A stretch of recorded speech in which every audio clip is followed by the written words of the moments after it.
This is the Lance Whitaker Voice in Motion YouTube channel, home of comprehensive Caribbean horse racing coverage and more. Please like, subscribe, share, and hit the notification bell. This is Lance at the Track, covering top stories in the sport of kings.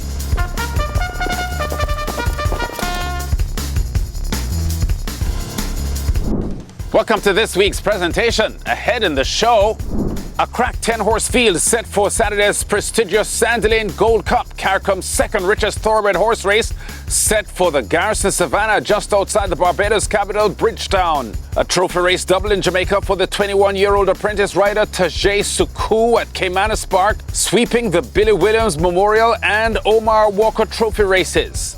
While former TNT champion jockey Brand Boodram Singh and champion trainer Jonna Brand link up for a Royal Colours Classic victory at Santa Rosa Park. Plus the usual update on Caribbean victories overseas, or opening story coming from Barbados, starting with the field for the rich Sandalane Gold Cup. An increased purse of over $158,000 in post position 1. Smoking Tea, who was runner-up last year, Gold Cup winning rider in 2025, Rashid Hughes, will be aboard the two-horse Abromar, the first of 5 recent USA shippers in the field. In post position 3, the France-bred Divin Provost has British jock Tommy Marquand aboard. Like Abromar, Divin Provost trained by Barbadian Safi Joseph, currently the leading trainer in all of North America. Another US shipper, Bulldoze, is in the 4-box. Deccan Prince is in 5. And 6 is a 2024 Sandalane Gold Cup champion Portfolio Company. In the 7-box will be last year's winning owners, One Guyana Racing Sir London, this Safi Joseph's third entry in the field. Rocco Boyne will ride following a sudden withdrawal from the meet by top jockey Patrick Husbands. Gold Cup record-winning jockey Jalon Samuel is in the 8-box with Public Sector, who at 140 has the highest rating in the field. And completing the starters, 2 former top 3 Gold Cup finishers, number 9, So Suave, third in 2023, and in post position 10, third last year, Jared the Nipper, one of 3 Gold Cup starters from trainer Eddie Walcott's barn, and winner of the Coolmore Gold Cup prep race a few weeks ago. Kenneth Ramsey's 5-year-old Abromar, seen here in his last race, winning at Gulfstream Park in late December for his 4th career victory. He has moved well at exercise since arriving in Barbados and is track announcer Lyndon Yard's top choice for the 9-furlong run. Hello Lance and viewers. If I'm to give you 2 horses for the Gold Cup this year, I would give you a Bruma, rid of my Rashid Hughes for Ken Ramsey and trainer Safi Joseph Jr. My second choice would be Public Sector from Melrose Racing at trainer Ronald Perkins level. The jockey did 6 times winning Gold Cup jockey Jalon Samuels. If those 2 don't fire, I expect the race to be a very competitive race. My next 2 in line would be Divin Provost. He's also trained by Safi Joseph Jr. He races for the defending champion owners of One Guyana Racing. And my other choice would be Smoking Tea, who will race in the silks of Gay Smith for trainer Edward Walker Jr.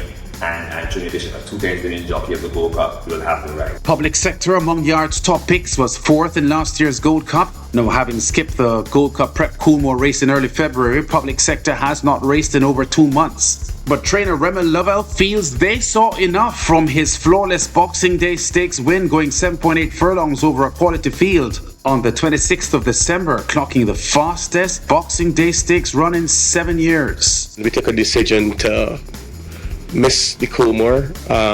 We think he was ultra impressive on Boxing Day. He haven't run for like 5 months leading up to Boxing Day, so I think he was very impressive, and I didn't want to bring back a horse to run him 5 weeks later after missing 5 months, so I took the decision with the owners that we'll come 10 weeks later and come straight to the Gold Cup. He was 4th last year. He was trained by Safi last year. He arrived back in Barbados in November, and he have ticked all the right boxes so far. We are very, very happy. We're pleased with him. You know, with the grace of God, everything continued to go the way it's going. So let's hope we could be the winner on March 7th. Saturday's secondary feature, the Sandalane Spa Sprint, also has 10 starters, including the 2024 winner Zaid, who is in the 10-box for trainer Jean-Marc Cozier, who also starts from the 4-box Zazie, who campaigned at Gulfstream Park in the past year. There's also Sir Jimmy, who was second last year. There were 2 big winners in Jamaica trophy races during Saturday and Sunday racing at Caymanas Park, and the 21-year-old apprentice Tajay Suku was aboard both of them. Saturday's Alan E. Billy Williams Memorial Trophy Race honoring the late Hall of Famer and three-time champion trainer 1964, 68 and 1969 with over 1,100 winners, a field of 8 for the overnight allowance 7-furlong trip for 3-year-old and up horses, and a purse of 1.25 million Jamaican dollars. The betting competitive with a 2-horse Sensational Soul, last year's 2,000 Guineas winner, the 5-2 second favourite. Number 3, Rani Bangala, with a win and 5 second-place finishes in her last 6 starts at 7-1. The 4-horse Unspun, for his first run since his 11th place finish in last December's Mute Mile, is the 3-2 favourite. US shipper Florindia is at 5-1 in post position 5, 3-1 on number 6 Fearless Soul, and recent Bonnet Blue Flag Trophy winner Oil Machine in the 7 box is at 5-1. A race this that does not have a recent history of favourites winning. The top choice Unspun broke fairly close to the leaders, but it was the 5-1 shot Florindia setting the pace with early fractions of 24-1 by 47-2. Watched from the come box by Bran Rickman. They've left the 6 and flashed past the 5. Heading to the half mile, Florindia attempts to go all the way. Unspun and Sensational Soul now closing the gap as they make their way, flashing past the half mile. Florindia out in front, Sensational Soul and Unspun, Oil Machine on the outside, almost hidden from view. Miss Grove and Rani Bangala race up next. The gap opens up to Fearless Soul and Forget the General with a mountain to climb at this stage as they go past the 3 and make their way toward the 5/16. Florindia continues to guide them along. Oil Machine now going in chase on the outside. Miss Grove is warmed up for a kick along with Rani Bangala, but it's Florindia on that lead inside the last quarter at the top of the lane. Oil Machine continues to worry the leader as they head toward the furlong pole on the outside. That's Miss Grove, but Florindia now has a clear lead. Oil Machine looks to be packing it in. Miss Grove is toward the outside. Sensational Soul has a lot to do, but Florindia is not for catching. In the Alan E. Billy Williams Memorial Trophy, it's Florindia, a triple for Tajay Suku, a double for Anthony Nunes. Suku had big margin wins earlier on the card with the Soul Warrior in the 3rd and former champion racer Wow Wow's little sister, another Wow in the 7th. And also unchallenged here in this win to close the triple. One of 2 victories this Suku had on the card for trainer Anthony Nunes. This 5-year-old mare, first outing under the care of the 3-time champion trainer, immediately claiming her 2nd win since starting the Jamaica leg of her career last summer, and boosts her lifetime log of wins to 4 now, having scored a pair of victories in Florida in 2023 and 2024. The trend of favourites not winning the Billy Williams Memorial resumes as a 5-1 bet. Florindia, owned by James Forbes and Nadine Russell Forbes, scores by 9 1/4 lengths over the 11-1 bet Miss Grove. A 7th place finish for the favourite Unspun, last year's sectional winner Mamma Mia at even money, the only favourite I've seen win this race in the last 7 stagings. The winning time 1 minute 25.94 for 7 furlongs. Suku was also unstoppable in Sunday's feature Omar Walker Trophy overnight allowance race, run in recognition of the record 6-time Jamaica champion jockey. And Suku wasted little time in going to the front in the 5.5 furlong sprint. We're about to leave the back stretch and She's That Girl gets that lead. Smart Trick 3.5 to 4 lengths back and racing in 2nd. Strike Smart is further back in 3rd. Gallopin de Villas races on the inside, overtaken by Huntsman. Cookie Day and Night races up next. Allegiance is there. California Gold out wide. Then John Jeff. And last of all, it's a Brenda Boy as the field have left the 5/16th. They will come thundering into the lane. She's That Girl has poached a huge lead. Huntsman the best of the rest at the moment. Over on the rail, that's Strike Smart. Smart Trick is in the centre. Cookie Day and Night in the yellow with the green cap now asked to close up, but it's She's That Girl running away from the field. A furlong to catch her. She's That Girl in full flight. Huntsman left way back in the centre. On the rail, that's Cookie Day and Night trying to come on, but She's That Girl has stolen it. It's the Omar Walker Trophy, and She's That Girl takes it by 6 or more. Only his 2nd season in the saddle, but Suku is no stranger to trophy success. He had quite a few last year, including the Thornbird Stakes with Hansa, the King's Plate Astride Horse of the Year 2nd runner-up Mojito, and the Reggae Trophy with Champion Bubbler.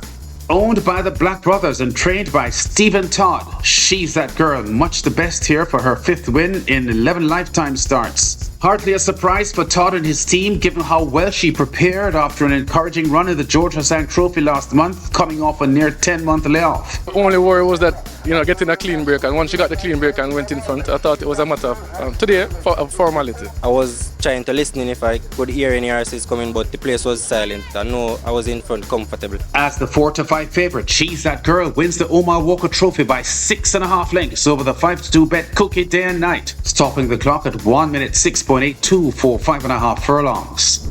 Meanwhile, Trinidad and Tobago staged last Saturday the second of its scheduled 15 race days this year at Santa Rosa Park. The main event, the Royal Colours Classic, run in honour of the outstanding 1982 Triple Crown winner who was a close-up fourth that year in the Caribbean Classic at Puerto Rico's El Comandante racetrack. A small field of 5 contested the Grade 3 event over 6 3/4 furlongs. Champion trainer John O'Brien with a pair of entries, including the front-running favourite Sweet Bird. Here's Nick Chady picking up the race call. Sweet Bird and Band of the Year heads apart for that top spot. Dreammaker comes away racing into third position. Siamanda Brokewell is racing in fourth, and 3 from the front, a further half a length back to the trailer King Jambi as they pass the half-mile pole. They race at a good clip here. Sweet Bird taking them toward the far turn run. A leader by 3 parts of a length. Dreammaker between horses pressing the issue now. Band of the Year is 3 wide racing into the far turn run. King Jambi is getting going from the back of the pack, and Siamanda keeping that one company. Just 2.5 lengths covers the field here. They're well bunched halfway on the turn. Sweet Bird, a narrow leader. Band of the Year is there. Dreammaker is there. King Jambi looking to squeeze through the inside past the quarter pole to the top of the stretch. The race is on in the Royal Colours Classic. Sweet Bird, the one to catch. She's in front by 1 length. King Jambi is trying to come into that second position now. Rallies into second is King Jambi. Siamanda is in third. Sweet Bird has the jump and the call though. Sweet Bird, King Jambi trying on the outside, but it's going to be Sweet Bird.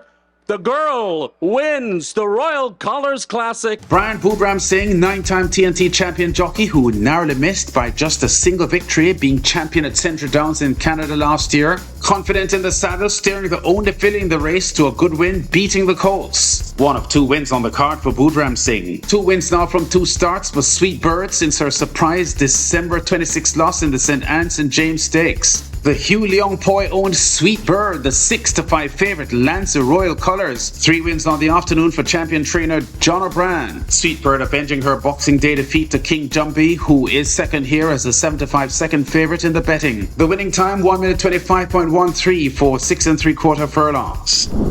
Our weekly tally of Caribbean wins in the USA now before we go. In the past week, I've counted 19 among them. The Barbadian trainer Safi Joseph Jr. with 3 wins. The Jamaican rider Rajiv Mirage won twice at Gulfstream Park.